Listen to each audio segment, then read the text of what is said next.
So it's February the 3rd, 2015, and we are in the cottage, the street, East Clarendon, and we are talking to Liz Sherras Clark. So Liz, when did you buy the cottage? When did you come here? I came here in July 1994. 94. So right. I will be here 21 years next July. Wonderful.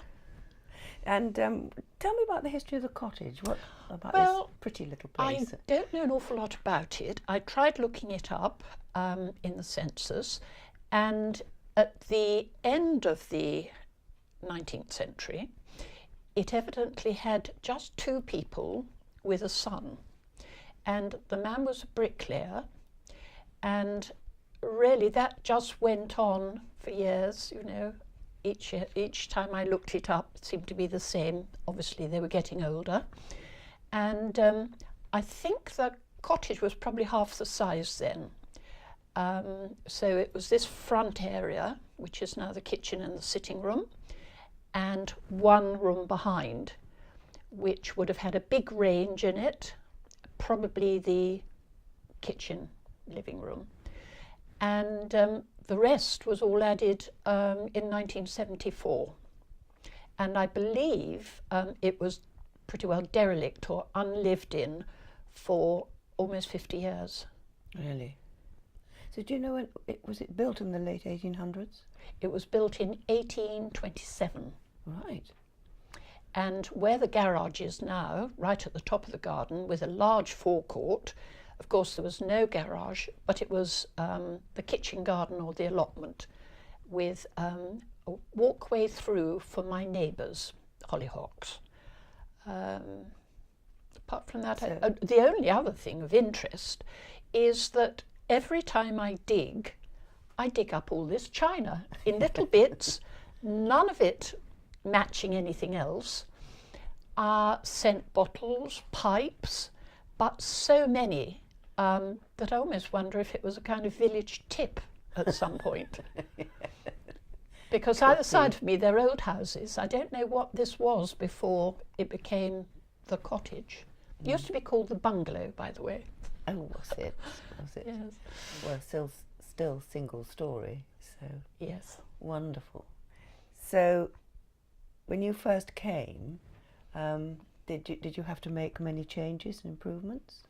No, nothing at all really. But after, can't remember quite how long it was, I had the conservatory built because the cottage was L-shaped and the conservatory fitted into the yard perfectly. It's been the best thing I ever did here. Practically live in it because it's full of sun and full of light. So, what do you remember of the village when you first came? What do you remember? People or? I don't, you see, I was working full time and I did a lot of teaching away in the holidays, Denman College, West Dean College, abroad. Where were you teaching at that time? I was teaching at Tolworth Girls' School and I used to go up and down each day from here to there. So really the only person I got to know very well was Patience Warred, and she left, oh goodness, can't see without my glasses. Oh, she left the village in 2007. Oh, that was it? Yes. And she'd been here, I think, for 29 years. And she was quite a bigwig. She more or less got all the local produce ready for the fete, which was then held in Old Manor Farm. And it had to be local produce. Now, what do you mean by that? Well, food that was grown in the village, fruit, vegetables, flowers. Now, that's interesting. So there was a fruit and produce stall Yes. in the village fete. Yes, at the Old Manor Farm. That's interesting because there's obviously never been a sort of horticultural show in the village, and the impression that we've got from people that we've spoken to, not many people actually grew their own vegetables, but clearly they did if there was a special stall. Well, of course, John Rawlings, who lived in Warren Cottage. Yes. Whose family, I think his father was a agricultural worker from Hatchlands, and it was a Hatchlands tied house. And when I came, only the mother was alive. So was that still a Hatchlands tied house when you came? I think so, yes. That's interesting, yes. And he had the most spectacular vegetable garden, which came right up to my drive, the entire garden. And when the mother died, I mean, there was only him there, so I don't know what he did with it. Yes. I just wish I had a photograph of it. I was going to say, could you describe that vegetable garden? Well, I mean, it was one of these tremendously traditional vegetable growers' gardens with rows of beautiful cabbages and then leeks and, you know, canes bean with poles beans, the yes. whole thing. Yeah. Yes. And Wonderful. So did he contribute to the I don't produce know. stall? I wasn't here when that fate took place. I don't know. Oh, and of course, I suppose you bring in cakes and things, which were made locally, of course. Local cakes. And I know that Patience and the person who was helping her had these special aprons made, which must have had East Clandon fate or something. Lovely. So they both wore those. And that would have been in Old Manor Farm? Yes, with the Mulversons. So when did the open gardens start and the open studios start? Well, the open gardens, you'll have to ask Gail or Roger when it came to Frost, because I don't know, I can't remember. But open studios started, I think, in 2002. And Only then? yes, and that was Surrey Artists Open Studios. And the first one I had was before the conservatory was built, and I had it in the garage, my garage, with display boards. And then came down, the conservatory was built, came down and had it in the conservatory, and so did Terry Smart, who had her ceramic studio in Cherry Tree Cottage, and Iona Mc... Yes. I know she's Betty's daughter. Laycock, but she calls herself McGregor, is I it? don't know. Macpherson? One of those. So, But it's Betty Hilcott's daughter, isn't yes, it? Yes. and so really, I think they've been doing it more or less ever since, whereas I stopped in, I think it was 2012, because I had a big solo exhibition in Oxford 2013, so that was the end of the open studio. So how many open studios were there? Did Patience open her house? Now, Patience opened her house. It wasn't Surrey Artists Open Studios, but she originally did it with Gail to do with the open gardens, and they thought they'd make more of it by having those two linked together. And Patience had her garden open, which was just a courtyard garden, together with the interior of her house was made into an art exhibition. And she had some very important botanical painters exhibiting. And she was able to give cherry trees £700, I think it was. From the open studios or just No, from hers? from her From hers? garden. I think probably Gail and she did the garden together for cherry trees, but the National Garden Scheme came, and seeing Gail's garden, I think that's how it became part of the National Garden Scheme.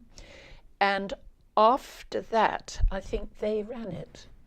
But I'm not totally clear So about would that have begun in 2002, do you think? Was that when it first happened? No, I think it was before that. So Can't remember, I have to ask Gail. So did Patience display other artists, you were saying, yes. in her house? Yes, I mean there was Pauline Dean, who's quite a well-known local one, Jenny Jowett, me, and a whole lot of others. And people came through. She had a carpeted dining room, and they came into the dining room on the carpet, looked at the paintings, went through into the television room, through into the conservatory and out again. And it was very, very successful. She did that, I think, 3 years running with Lionel, her husband, Lionel Warren. Oh, and did they have the open gardens 3 years running as well? No, I don't think so. I think it was only the first one when she linked up with Gail. Gail. Gail Leader. Yeah, I'll have to put this on, I can't remember. So, and Patience, what style of painting? Was she purely botanical artist? Yes, she was in those days. And then later she changed and became sort of abstract. But she had very detailed work, didn't she? She had used to work with a microscope. Yes, she was a very detailed, exacting botanical painter. Mm. Yep, it changed quite radically after a visit to Mexico or somewhere, Costa Rica. I saw an exhibition and that was it. Now, yeah, she couldn't remember when they opened for that. I know they had a big drinks party, and that's the first time. I must have just moved here. I met, so it must have been around about 94, Yes. and I met quite a lot of the people in the village then. But At that party? yes, but then I retired in 96, and then of course I was here. Well, I was going to be here the whole time, but I decided that winter to go to Australia, and after that went to Australia for the next 14 years. But in those early days I was there for 6 months every year, let this house during that time. So, you know, you don't really get to know people when you're only here half the time. Precisely. And then my friend Stuart came back, and then of course we'd go off and do things. Yeah. But 2000 is when we had the millennium, Yes. and we had a very big exhibition, an important one in the village, in the barns of Old Manor Farm. And Ron Ward, who is a designer, exhibitions, very, very meticulously worked out how all the display boards were going to be placed. And in it we had Patience's work, my work, is it Peter Sargentson from the Church Cottage, and Maureen? Sargent. Yes. John Rose, who had been a commercial artist. Yes. There was a patchwork display from somebody, Owen, up the hill. Don't know if they're still there. Iona and Terry, I think. So huge display. It Sounds was, wonderful. yeah. And we had a drinks party. No, it was very good. Sounds wonderful. Yeah. And then, I think it was not long after that, the Surrey Artists Open Studio began. And we more or less, Terry, who was ceramicist, Iona, who shared with her in the first few years, who was a textile painting person, and myself here in the cottage, we exhibited at the same time each June for 1, 2, 3, 4, 5, 6. I did it about 7 times. Wonderful. Yes, Wonderful. and of course then we had the open gardens in the village, and I always showed my flower paintings during that. And then we had Gardens in Bloom, which was Frost, with musicians in the gardens, collecting money for the fabric of the church.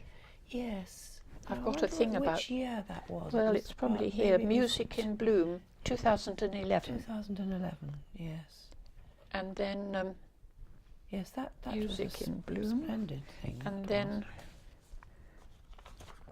and then latterly it was the vineyard at the top of the hill with the Tyndalls, when they had their open evenings for their wine. And Yes. last year, 2014, they had a large exhibition going on with Terry's pottery outside, my paintings, and not her Iona's, no, my paintings inside. Yes, there was a sort of sculpture trail around the garden. Yes. Was there, as Terry does. There were at outside home. artists Yes, in it as well. Yes, yes. We had one wonderful occasion, which Gail will tell you about. Ever such a lot of WIs were going to go by coach to Loseley House, and it got cancelled. So a friend of Gail's said to Gail, what are we going to do? And Gail said, well, they can come to East Clandon and have a look at my garden. And then she came to me and said, would you open your studio? So I put up an art exhibition, and I think it was something like 7 coaches arrived, parked in their meadow, and some photos here. And if you look at Ripley Road, it was rather like Oxford Street. Good gracious, Never seen so many people. Hordes of people coming down in the Ripley village. Road. I know. And lots of people in your conservatory. Yes. And all this lovely display of all your flower paintings around the walls. Do you know what year that was? Can you remember that year? No, I think Gail will have to tell you that one. She says she's got everything written down, so she'll know all the dates. Oh, that's wonderful. Yeah, Yes, when so we there's can that. when we can catch them. And then I was teaching. When I finished teaching in school, I taught a lot of adult courses abroad, Scotland, West Dean, Denman. And then I started teaching here as well in the village hall. And Because you were head of art at Tiffin's, weren't you? I was head for 15 years before Tolworth. Yes. Yes. So. And you had, a couple of years ago, you had a wonderful exhibition in Guildford Cathedral. Oh yes, I've had 2 there.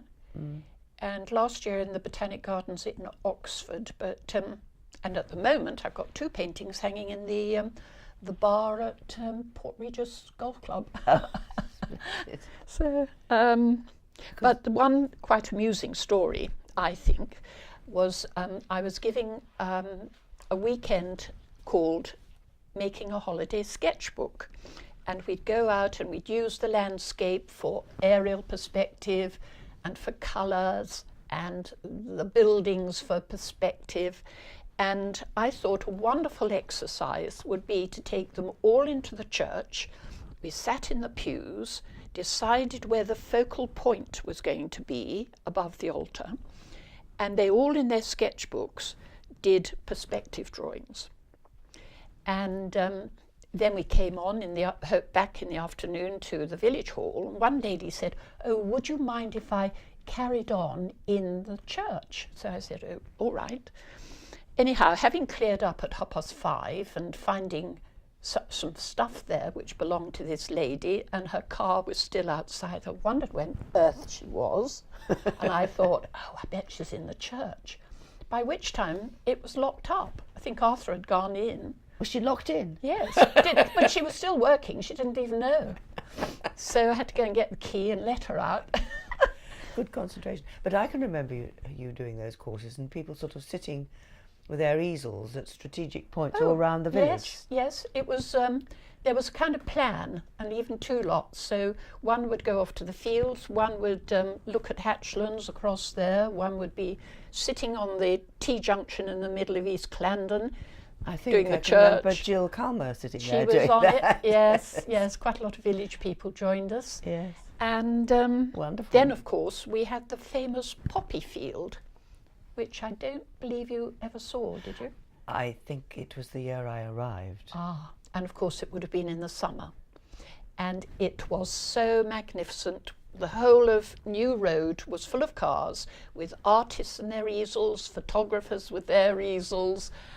You know, it was just a big talking point in the Absolutely Guildford. wonderful, yes. Yeah. I wonder if that was, perhaps I did miss that, but I can remember the year I came and it was the roundabout by what is now the Park and Ride, and that was just a mass of poppies. Yes, because that's a natural. I mean, they use native plants there, don't they? Yes. Yes, that's natural lovely. wildflowers. Yes, and the hedges up to the park are, native Yes. shrubs and So bushes. did you do a painting of the poppy field, or did anybody? Yes, I did, and in fact, I think the Tyndalls have got 1, if not 2 of them, in their lavatory. They said. Oh, nice. No, it was it was fantastic. But that would be a good record to Yes. see that. Well, there is a National Trust card of it, you know, how they do it of their properties. But unfortunately, they've never sold it in their own shop. I have bought it in the past, but I had to go to other National Trust properties. One other thing, which was about the postman Go on, before Richard, go on. who was much adored, as is Richard. Yes. And he used to go around in the summer in his shorts. And when evidently it was a prize, really, to be postman of East Clandon. It was, you know, something really to be offered that job. And at the end of his work here, he was asked over to the pub for a drink. And I know everyone knew he was then going to celebrate by going to either Greece or Spain. I think it was sort of a new thing for them to do. So anyway, they went to the pub, and there they were given a parcel, and it was a big beach towel, which he unwrapped, and in it was a card and a cheque for, we think, £500. Oh, wonderful. From the village. From the village. How lovely. Yes. How lovely. Because actually they did a collection for Richard's wife when she was ill. Right. I think quite a lot of money for that. Right. Oh, wonderful. 'Cause Hmm. Richard is very much beloved, and presumably... Well, because I keep going off, you know, he puts my mail in next door. I mean, you know, he's brilliant. He's wonderful. Absolutely. Wonderful. Always cheery. Right, I don't know what else really. My classes were also to do with silk painting, flower yes. painting, sketchbooks. Yes. And here in the cottage we've got a framed version of your beautiful silk painting, which is Where are they? poppies. No, parrot tulips. Parrot tulips. And it's very beautiful. It's vivid oranges and yellows and reds and yes, I can see full now of movement and they're rhythm. floppy tulips. Yes, They're yes. very, very beautiful. And I can remember you selling scarves actually. Oh, You know, yes, scarves yes. for your open studio. Yes. Beautiful things. In fact, this room has got several of your beautiful paintings. There's one of hyacinths behind us and another one of camellia. Vivid red camellia and beautiful blue hyacinths. Exquisite things. Well, I'm very lucky to have lived here because the bones of the garden was already here, and I look out onto flowering magnolias and mallows, and in the back garden the apple trees, and I just loved it. But I may be moving away soon. We don't want to think about that. Thank you very much Thank you. indeed. But That's it, actually. you've made changes to your garden because your garden is very Yes. beautiful as well. Yes. And you have one of the open gardens. I did, though it was in a September when we'd had a very, very dry summer, and I had to use some of my artificial plants amongst the others. Nobody ever mentioned Don't it. tell anybody. Nobody will know. No. I was dyeing little pots of annuals, which were literally on their last legs, and putting them in. It was ridiculous. But I'm sure it all looked lovely. I think that's probably all I can remember. Well, I think that's fascinating. And this is somebody who said, no, I haven't got anything interesting to say at all. And we've got all this wonderful material. Liz, thank you so much. Thank you. Liz, I seem to remember you telling me in some conversation that you were, in fact, when you were little, one of the Ovaltinis, and you were a singer and a dancer. I was, yes. I was very lucky. I went just after the war to a theatrical school in London. So I did everything, ballet, tap, acting, singing and so on. And became actually the solo singer for the Ovaltinis, which was a programme for children which came on a Saturday morning, and it was actually from Radio Luxembourg. And we used to rehearse after school during the week, and I think every second Saturday morning we would go to the EMI studios and Abbey Road and put on a proper concert dressed as Pierrots, Pierrettes, and with an audience. Wonderful. And then after that, I think I did a couple of pantomimes at the Kingston Empire as a chorus girl. And then actually at the end of all that, switched to being an artist. Yes. And rather successfully, because where did you train?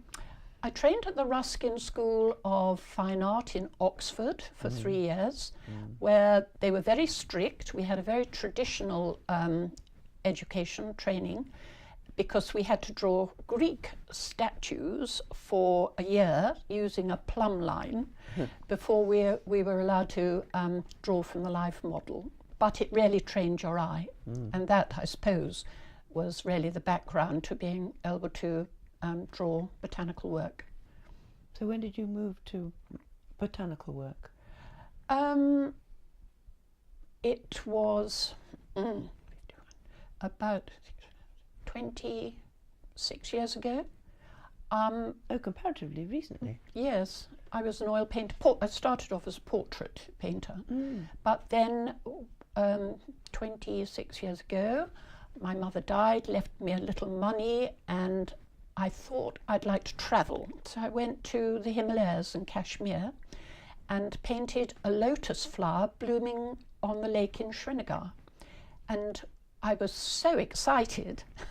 When I got back, I went to Westdean College and trained to be a botanical artist. Oh, I see. That was the start of it. That recent. Oh, I thought it probably come from John Ruskin. Well, School. the ability to draw Of came course, from yes, them. you heard that. Yeah. Well, that's not fair, because I mean, if you can sing and you can dance and you can act and you can paint and draw so beautifully, I think that's a little excessive. Can't sing now. Wonderful. Thank you, Liz, so much.